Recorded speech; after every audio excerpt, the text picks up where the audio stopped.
Good morning children's.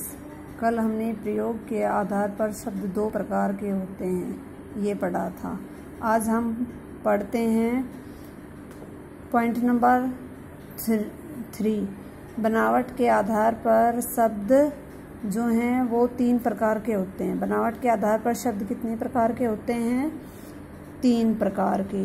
पहला है रूढ़ शब्द, दूसरा है यौगिक शब्द और थर्ड है योगरूढ़ शब्द। रूढ़ शब्द क्या है? रूढ़ शब्द वे शब्द होते हैं जिनके टुकड़े नहीं किए जा सकते। अगर टुकड़े किए जाए तो उनका कोई अर्थ नहीं निकलेगा। कहने का मतलब यह है, रूढ़ शब्द वो शब्द होते हैं जिनके टुकड़े नहीं किए जा सकते। अगर उनके टुकड़े किया जाएगा तो उनका कोई अर्थ नहीं निकलेगा। वे शब्द रूढ़ शब्द कहलाते हैं।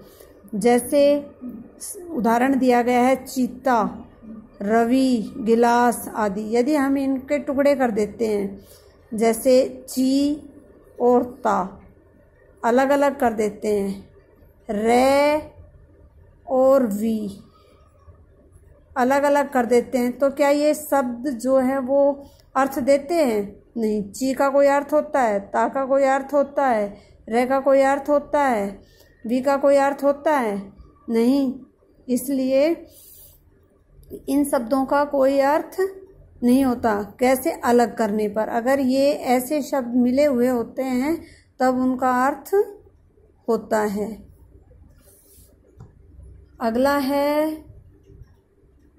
यौगिक शब्द। यौगिक शब्द दो शब्दों के योग मेल से बनने वाले सार्थक शब्द यौगिक शब्द कहलाते हैं। यदि इन शब्दों के टुकड़े किए जाए तो वे खंड भी सार्थक होते हैं। यौगिक शब्द वो शब्द होते हैं जो दो शब्दों के मेल से बनते हैं और सार्थक शब्द कहलाते हैं। वो शब्द जो बनेंगे वो कैसे होंगे? सार्थक। और यदि इनके टुकड़े किए जाए तो वे खंड भी कैसे होंगे? सार्थक। जैसे दिया गया है पुस्तकालय। पुस्तकालय शब्द दिया गया है ना इसमें, तो इसको टुकड़े करेंगे हम। पुस्तक प्लस आलय। पुस्तक माने किताब, आलय माने घर, यानी पुस्तकों का घर। अगला है स्नान घर। स्नान माने नहाना और घर माने गृह, मतलब नहाने का घर, नहाने का स्थान। फिर से देखो यौगिक शब्द की डेफिनेशन। दो शब्दों के मेल से बनने वाले सार्थक शब्द यौगिक शब्द कहलाते हैं। जो दो शब्दों के मेल से बने और सार्थक अर्थ दें वो ही यौगिक शब्द कहलाते हैं। जैसे पुस्तकालय। अगला देखो गय। योगरूढ़ शब्द। योगरूढ़ शब्द है जो दो या दो से अधिक शब्दों के योग से बनते हैं। योगरूढ़ कैसे बनते हैं? दो या दो से अधिक शब्दों के योग से बनते हैं और किसी विशेष अर्थ को प्रकट करते हैं। वे योगरूढ़ शब्द कहलाते हैं। मतलब ये है जो शब्द दो या दो से अधिक शब्दों के योग से बने और कोई विशेष अर्थ प्रकट करे वो योगरूढ़ शब्द कहलाते हैं। जैसे उदाहरण दिया गया है यहाँ पर लंबोदर का। लंबा प्लस उदर। लंबा उदर किसका है? भगवान गणेश का। लंबे उदर वाला अर्थात गणेश। ये दो शब्दों के मेल से बना है ये शब्द। जैसे लंबा प्लस में उदर, लंबोदर। दशानन है। 10 प्लस में आनंद, दो शब्दों के योग से बना है दशानन। 10 आनन यानी 10 आनन माने मुख। 10 मुख वाला कौन है? रावण। आओ पाठ दोहराएं। देखो पाठ में जितना भी आपने पढ़ा है उसको दोहराना है।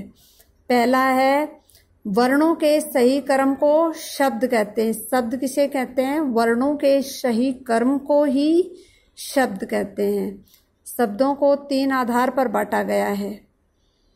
पहला है आप पहले भी आपने पढ़ा था शब्दों को कितने आधार पर बांटा गया है, 3 पर। पहला है उत्पत्ति के आधार पर यानी कि स्रोत के आधार पर, प्रयोग के आधार पर, बनावट के आधार पर। उत्पत्ति के आधार पर शब्द के भेद 4 दिए गए हैं, तत्सम, तद्भव, देशज और विदेशी। क्वेश्चन नंबर 2, प्रयोग के आधार पर शब्द के भेद। प्रयोग के आधार पर शब्द के कितने भेद बताए गए थे, 2, विकारी शब्द और अविकारी शब्द। बनावट के आधार पर शब्द के भेद, आज हमने कौन से शब्द पढ़े थे, बनावट के आधार पर शब्द के भेद। शब्द के भेद 3 बताए गए हैं। रूढ़ शब्द, रूढ़ शब्द वे होते हैं जिनके टुकड़े नहीं किए जा सकते। अगर टुकड़े किए गए तो उनका कोई सही अर्थ नहीं निकलेगा, वे शब्द रूढ़ शब्द कहलाते हैं। उदाहरण भी दिया गया था। यौगिक शब्द, यौगिक शब्द की डेफिनेशन है 2 शब्दों के योग से बनने वाले सार्थक शब्द यौगिक शब्द कहलाते हैं, जैसे पुस्तकालय। योग रूढ़ शब्द, जो शब्द 2 या 2 से अधिक शब्दों के मेल से बनते हैं वो क्या कहलाते हैं, योग रूढ़ शब्द, जैसे लंबोदर, लंबा है उदर जिसका।